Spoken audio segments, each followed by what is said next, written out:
Top Santé, votre magazine sanitaire, présenté par Peggy Wabeno, tous les lundis à 14h. Rediffusion lundi 20h. Pour tout contact, top santé topcongo@gmail.com ou contactez-nous au 082 280 1500. Top Congo FM, elle a tout d'une grande. Bonjour à tous et bienvenue dans Top Santé. Très heureuse de vous retrouver en FM et sur YouTube pour ce nouveau numéro de Top Santé. Aujourd'hui, nous parlons de l'impact de la santé numérique sur le système sanitaire congolais. Et pour en parler, nous avons donc dans ce studio un invité, c'est le docteur Ernest Mbo. Il est expert en santé numérique. Avec notre invité du jour, nous allons donc développer cette thématique. Bienvenue dans cette émission. Bonjour docteur et bienvenue.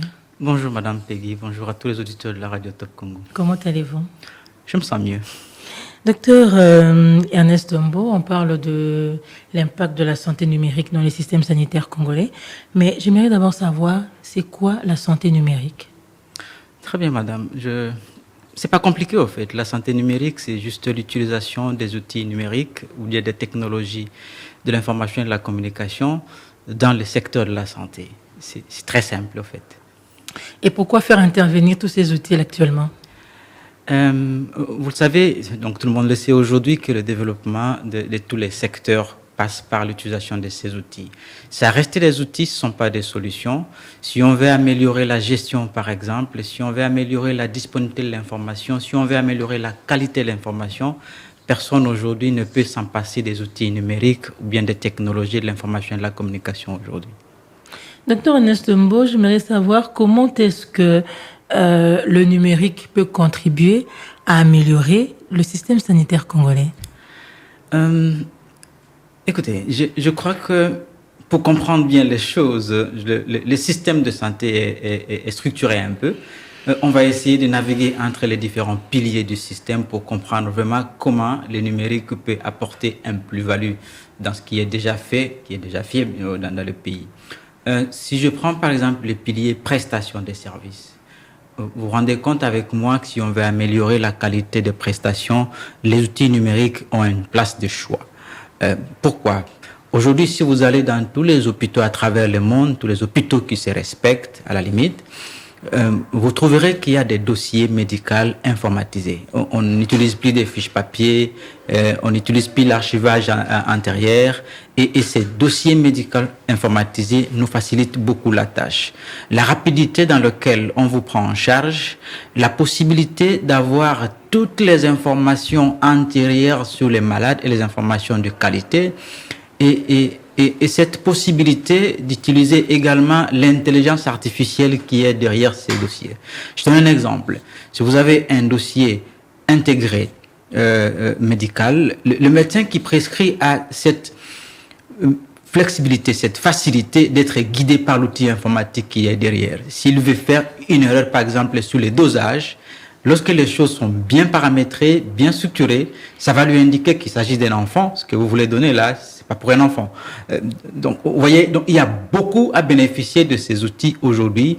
Vous n'avez qu'à faire le tour de la ville. Vous verrez les grands hôpitaux, surtout privés, qui sont en train de piluler à travers les grandes villes de la République. Aucun de ces hôpitaux n'utilise encore la gestion traditionnelle. Tous ont migré vers les outils informatiques. Allez chez Diamant, je ne vais pas faire la publicité, allez chez SOS Médecins de Nuit. Je vais même vous surprendre que certains outils, tels que ceux qui utilisent SOS Médecins de Nuit, ont été développés pour la première fois en République démocratique du Congo. Mais ça a été plus capitalisé dans d'autres pays et c'est utilisé aujourd'hui à travers le monde. Mais nous-mêmes, on traîne encore le pas pour vraiment s'en approprier et mettre ça au service, non seulement des prestataires de soins, mais surtout au service de la population et des patients. Vous parlez des grands hôpitaux, vous parlez plus du secteur privé et le secteur public. Pourquoi ce n'est pas le cas? Aujourd'hui, je suis très heureux parce que le plaidoyer que j'ai eu à faire depuis plus de 5 ans commence à avoir des échos. On a eu à discuter, on a eu à faire le plaidoyer pour vraiment que le numérique ait une place de choix dans notre système de santé. Aujourd'hui, je suis fier d'avoir même des recommandations internationales de l'OMS qui oriente tous les pays membres de mettre le numérique en santé intégré dans le système de santé. Aujourd'hui, les choses sont suffisamment différentes aujourd'hui. Il y a même des avancées qui sont faites. Nous venons, dans le cadre de ce que nous sommes en train d'apporter au ministère de la Santé, d'élaborer un plan stratégique pour le développement de l'informatique sanitaire. Et pour la mise en œuvre de ce plan stratégique, nous venons de finaliser l'élaboration d'une feuille de route des investissements pour la santé numérique. Et donc, autour de la table pour cette feuille de route, nous avons des communs accords avec le gouvernement et ses partenaires techniques et financiers, identifier les priorités qui vont nous permettre de jeter les bonnes bases, les fondamentaux pour le développement à grande échelle de la santé numérique à travers le pays. Je pense que ça va avoir un boom et surtout que nous sommes en train de mettre en place la couverture santé universelle et qui ne peut pas vraiment s'en passer des outils numériques si on veut vraiment avoir un impact, on veut donner l'accès aux soins de santé de qualité à tous les Congolais où qu'ils se retrouvent. Docteur Mbour, au mois de mars dernier, parlons justement de cette feuille de route, au mois de mars dernier, vous avez initié une table ronde pour les investissements en santé numérique. Où est-ce qu'on en est aujourd'hui ? Très belle question, madame. Je pense que c'était un processus. On s'est mis autour de la table. Nous avons accompagné et les ministères et les parties prenantes, les bailleurs, pour identifier des communs accords les priorités, les fondamentaux pour le développement de la santé numérique en RDC. Nous l'avons également budgétisé et c'était évidemment la table ronde où on a eu à présenter ça devant toutes les parties prenantes. Aujourd'hui, je suis heureux d'apprendre que la plupart des bailleurs, des parties prenantes, se sont alignés derrière et ont annoncé leur intérêt à financer cette feuille de route à sa totalité. Et je pense que les prochains jours seront pour nous les meilleurs. Et le temps juste de structurer un peu la coordination de la mise en œuvre de cette feuille de route. Je pense que les choses se mettront très rapidement en marche. Je reste positif. Vous avez parlé des priorités. Quelles sont ces priorités ? Dans le cadre de cette feuille de route, on a identifié 17 priorités. Je ne vais pas les citer tous, mais vous savez que si on veut développer suffisamment la santé numérique en RDC, il y a des fondamentaux comme la connectivité. Offrir aux différents services de santé une connexion Internet, c'est important. Offrir une disponibilité ou assurer une disponibilité de l'énergie électrique dans les différents services de santé, c'est important. Avoir des ressources humaines qualifiées, formées pour l'utilisation des outils numériques, c'est important. Identifier tout ce qui est déjà utilisé, parce qu'il ne faut pas dire qu'il n'y a rien qui est utilisé. Il y a beaucoup d'initiatives qui sont utilisées, peut-être pas très bien coordonnées sur le terrain. Il faut bien les identifier pour bâtir sur les investissements qui ont déjà été faits et faire avancer l'agenda. Donc, on a vraiment listé les priorités et surtout créer ce qu'on appelle l'interopérabilité entre ce qui existe et surtout notre système d'information sanitaire qui utilise aussi une plateforme commune.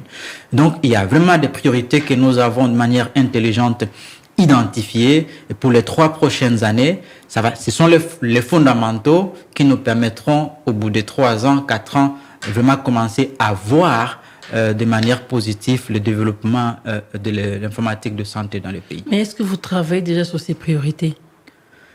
Je peux vous dire que nous travaillons déjà, et même bien avant de les identifier, il y a déjà un travail qui se faisait sur les différentes priorités. Peut-être pas toutes les priorités, mais une bonne partie de ces priorités, il y a déjà des travaux qui se font déjà. Vous avez dit par exemple que l'implémentation de ce système, ça requiert également une formation des personnes ressources. Est-ce que ça se fait ? Je peux vous confirmer qu'on ne peut pas y avancer sans cela. Il y a des belles initiatives aujourd'hui, on a pris parce que avoir des personnels bien pointus, formés en santé numérique, ça coûte énormément parce que dans le pays, on ne forme pas encore. Donc, la plupart des informations, vous regarderez. Ça veut dire que ça ne va pas marcher chez nous. Ça va marcher parce que les pays a déjà fait un pas. Les pays ont mis en place une plateforme entre les universités, l'université de Kinshasa, l'université de Lubumbashi et l'université de Bukavu, si je ne me trompe. Ils ont mis en place une plateforme avec l'appui de la VIB, l'université belge, pour commencer, je pense que l'année 2022-2023, il y aura des premières vagues de formation qui se feront dans le pays. Nous sommes déjà au mois de mai, c'est déjà pratiquement déjà on tend vers la fin du mois de mai. Vous parlez de 2022. Mais nous avons l'avantage d'avoir des gens, peut-être à travers les initiatives privées, qui ont reçu beaucoup de formations à l'étranger. Moi-même, j'ai été formé à l'étranger. Il y a pas mal de Congolais qui ont été formés aussi à l'étranger sur ce domaine. Mais il y a aussi des formations qu'on dit en cascade qui peuvent être organisées pour permettre...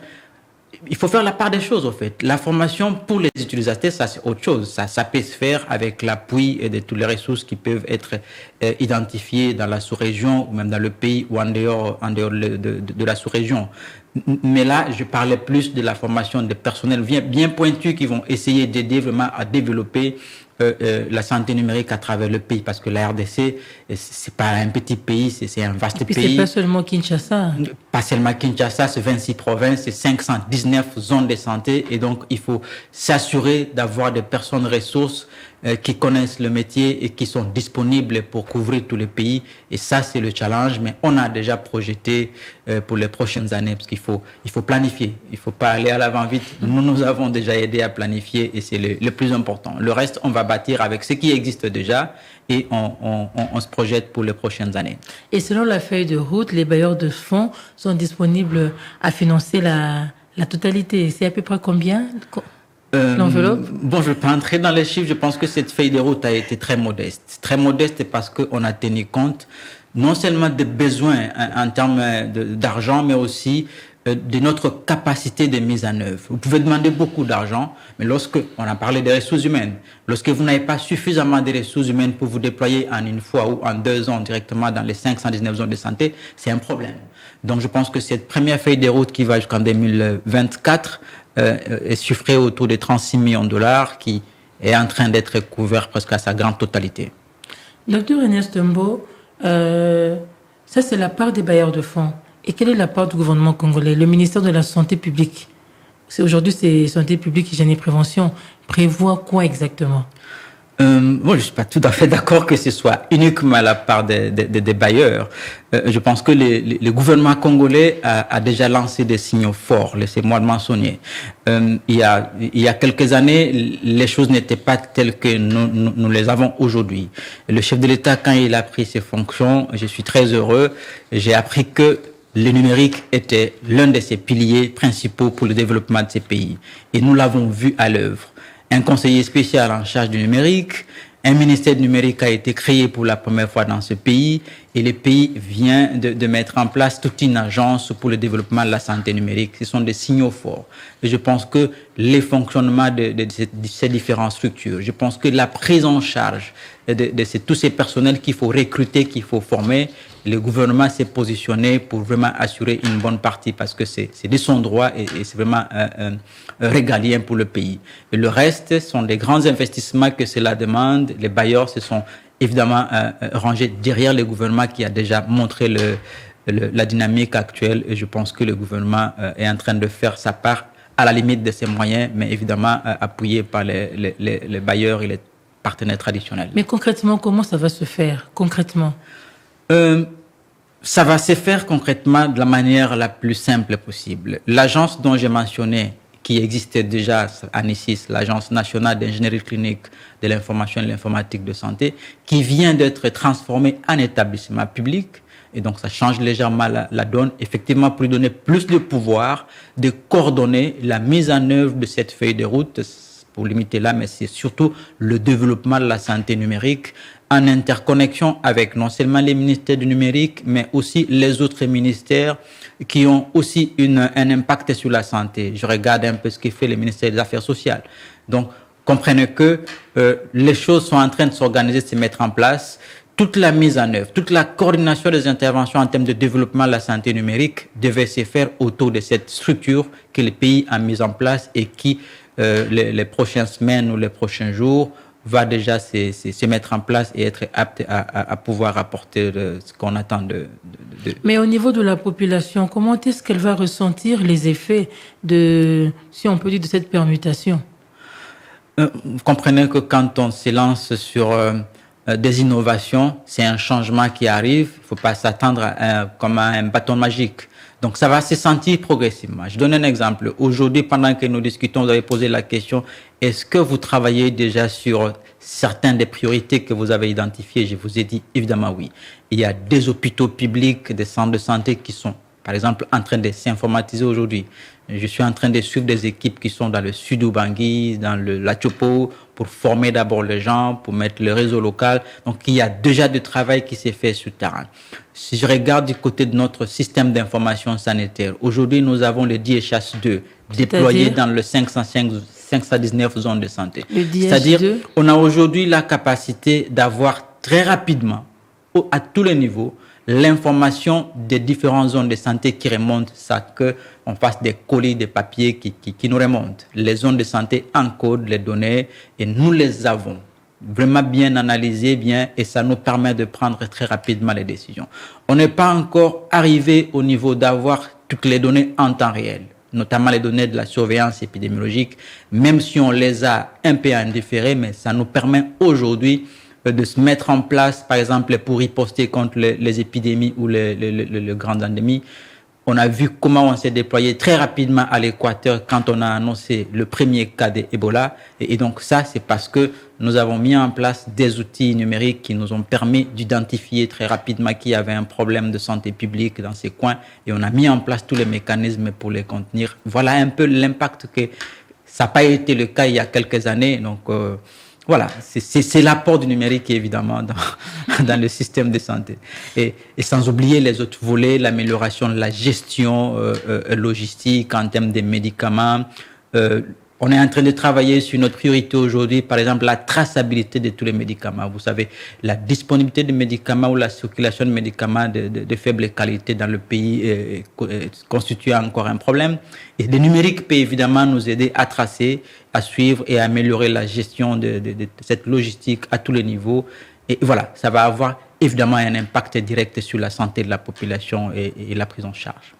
Oui, mais il y a un problème là, il faut qu'on se le dise, par rapport au contexte congolais. On a un problème d'alimentation, de la fourniture du courant électrique. Comment ça va se passer? Évidemment, si on recule 10 ans, je considérerais que c'est un grand problème. Aujourd'hui, on a la possibilité d'avoir ce qu'on appelle l'énergie renouvelable. L'énergie photovoltaïque aujourd'hui, ça coûte pas grand-chose, mais c'est la meilleure alternative qu'on a en entendant que les choses avec notre... Non, en attendant que la SNEL, par exemple, puisse prendre... je donne un exemple.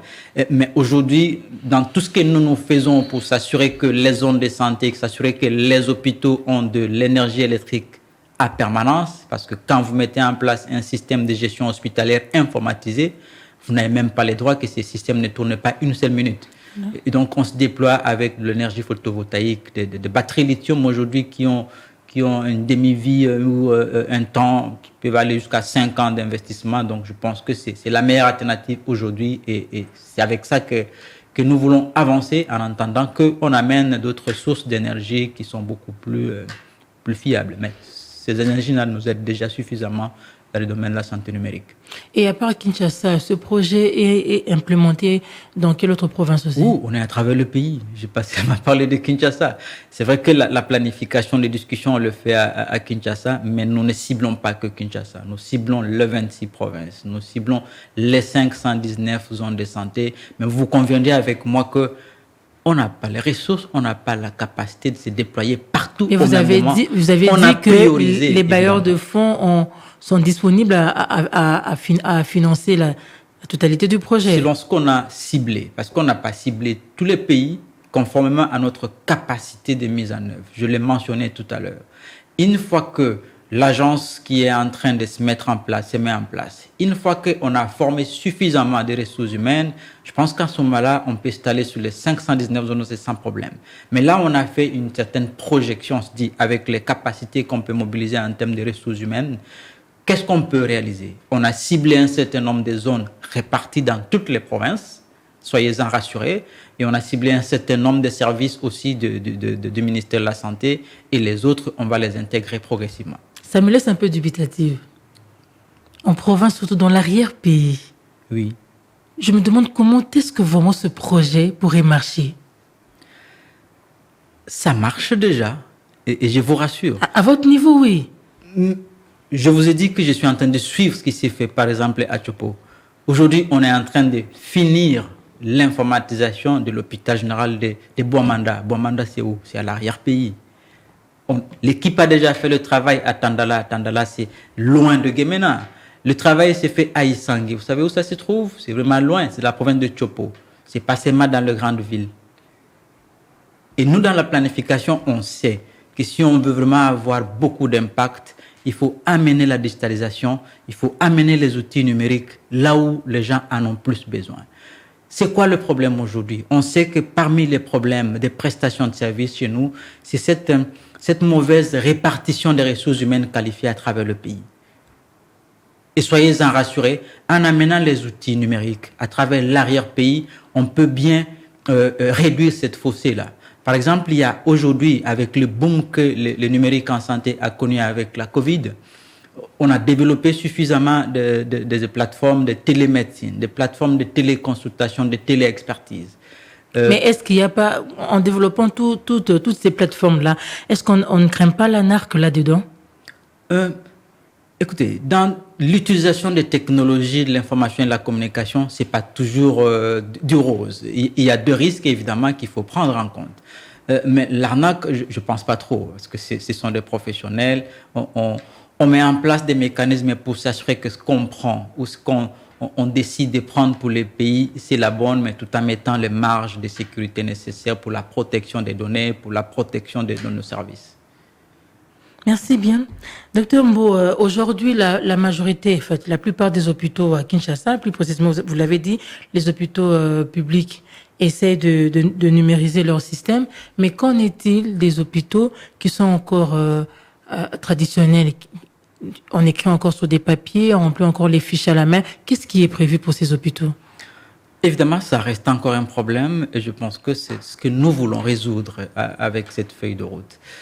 Nous sommes très heureux aujourd'hui que notre voix ou notre petite voix soit bien entendue et que toutes les parties prenantes, en particulier le gouvernement, est en train de se mobiliser pour mettre à la disposition des équipes les ressources nécessaires, mais aussi avec d'importants appuis des différents bailleurs, évidemment pour essayer d'apporter des meilleures solutions pour optimiser la gestion de ces structures.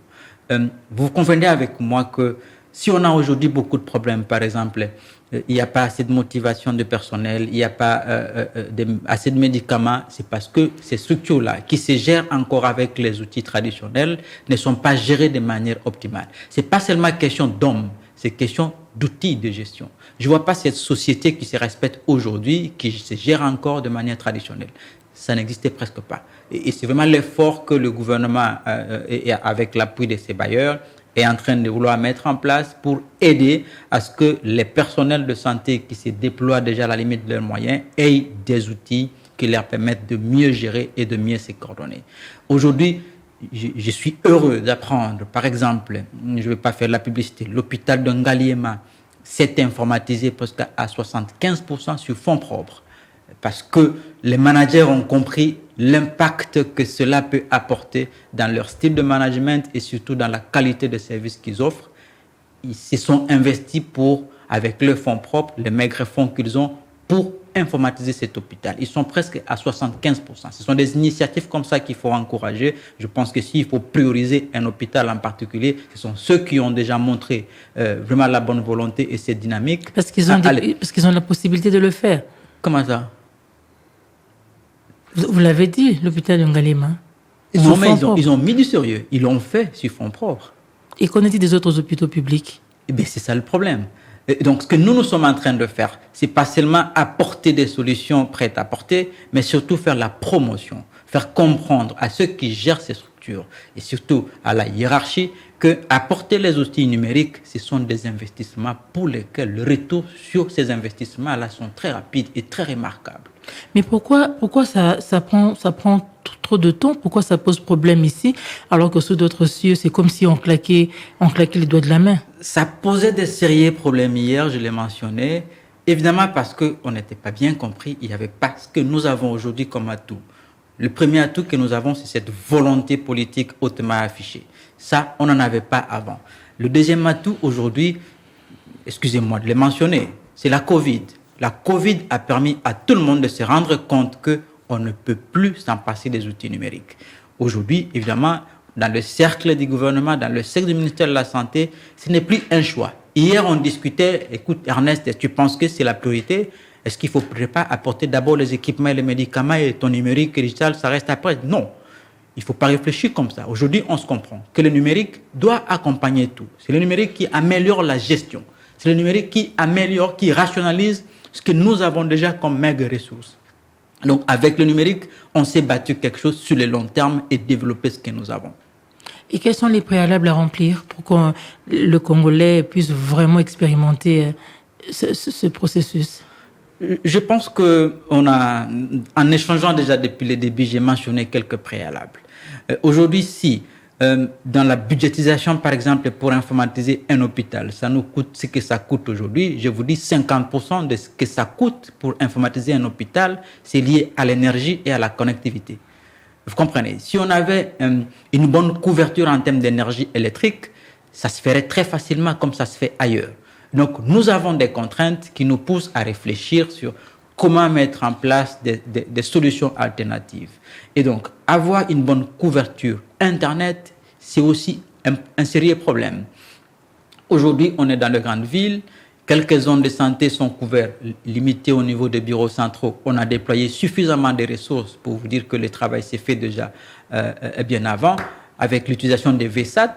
Et donc, même si c'est encore lourd, c'est vraiment pas la 4G, mais on est obligé aujourd'hui de conjuguer les efforts, évidemment aussi avec le secteur privé, pour voir comment on fait avancer notre agenda. Et donc, les fondamentaux sont là.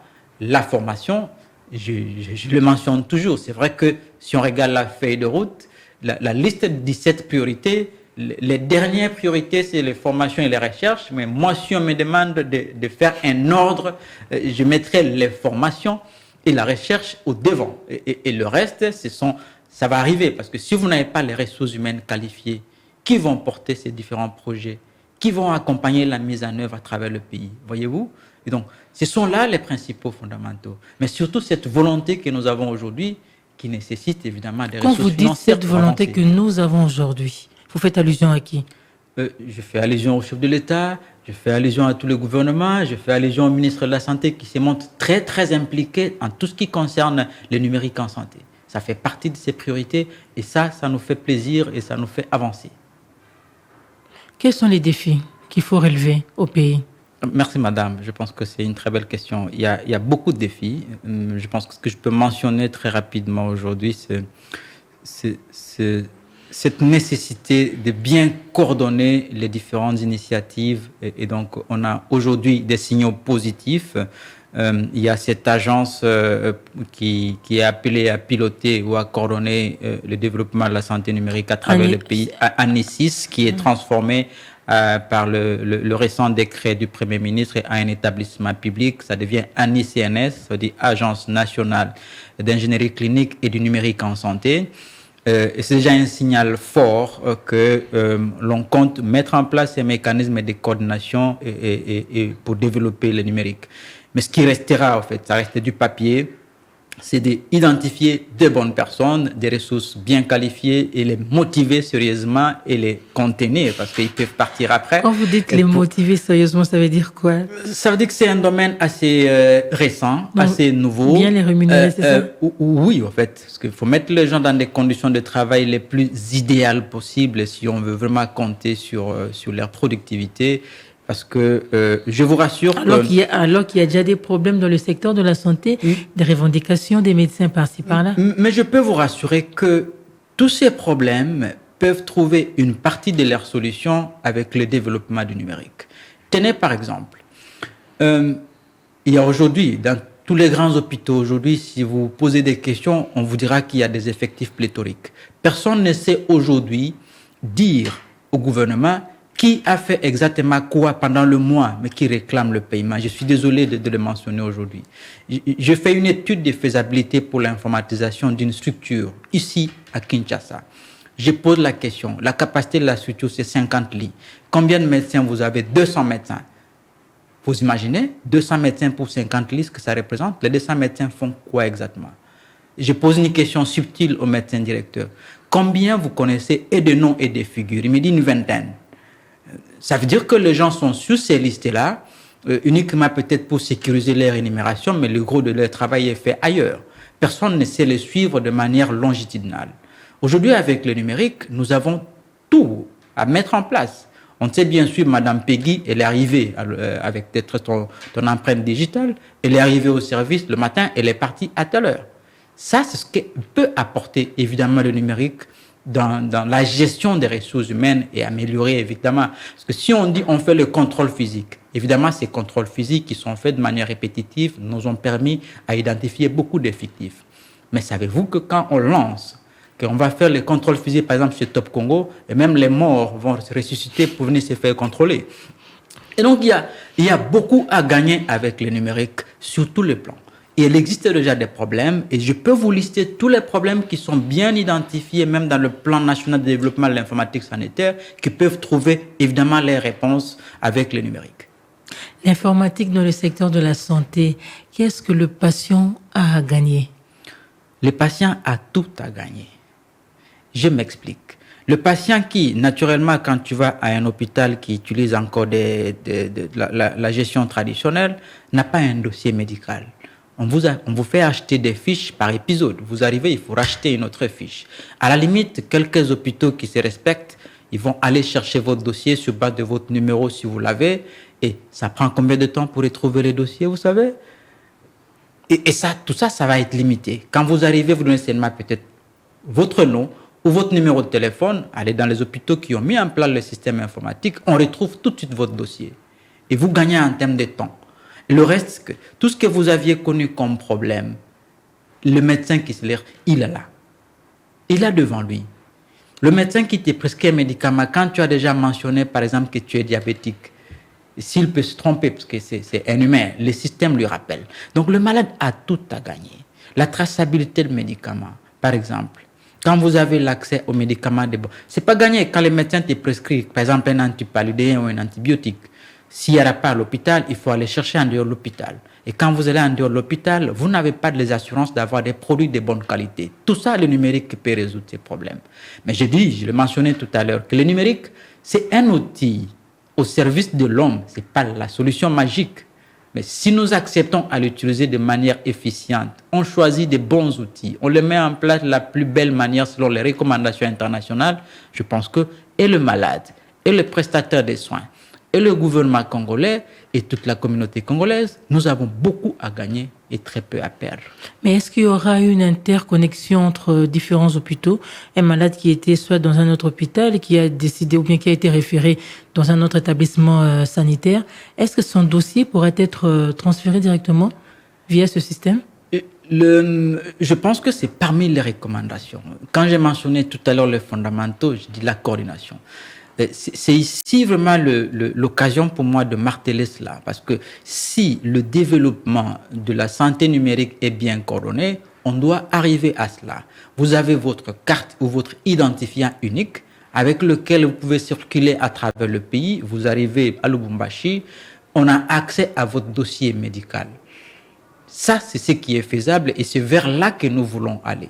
Mais pour y aller, ça demande vraiment un petit investissement, mais évidemment d'une manière la mieux coordonnée possible, parce que c'est l'idéal en fait.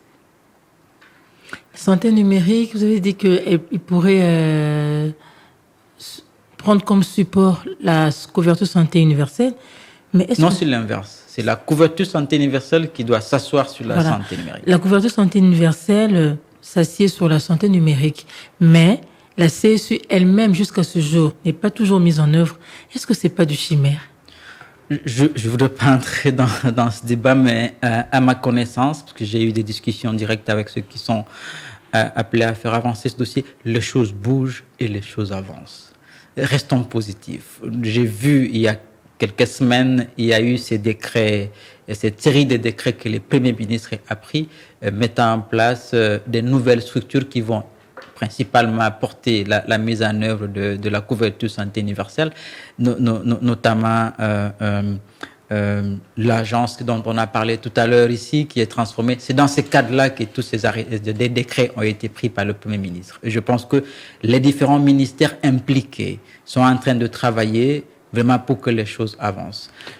Ayez votre mal à patience. Je pense que la couverture santé universelle reste un objectif. La maladie n'attend pas. Et pour docteur. atteindre cet objectif, il faut bien se préparer, il faut bien mettre en place les choses afin de ne pas aller à l'avant vite et ne pas donner vraiment ce que nous voulons donner à cette population, ça veut dire l'accès aux soins de santé de qualité. Oui, mais la maladie, elle n'attend pas. Dans l'entretemps, le système de santé n'a pas croisé les bras. Le ministère de la Santé continue à travailler et tout ce qui est mis en marche est en train de se faire.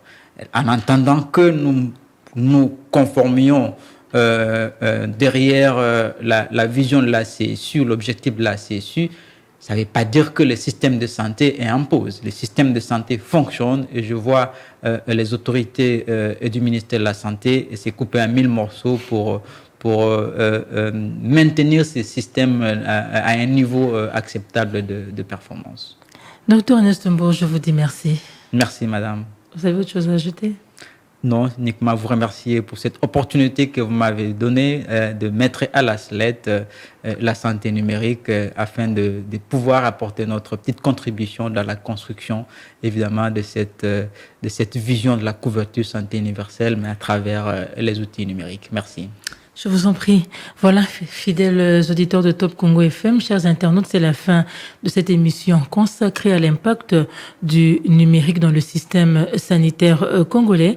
La mise en œuvre de ce projet permettra donc aux autorités du pays d'apporter des soins de qualité à la population congolaise. Ce n'est fini pour aujourd'hui. Je dis merci à toute l'équipe technique qui nous a accompagnés. Je dis merci à Jacques Nzinga qui a assuré la mise en onde sonore de cette émission, mais également à l'équipe vidéo Didi Binsika et Patrick Mongongo qui nous ont permis d'arriver chez vous via YouTube.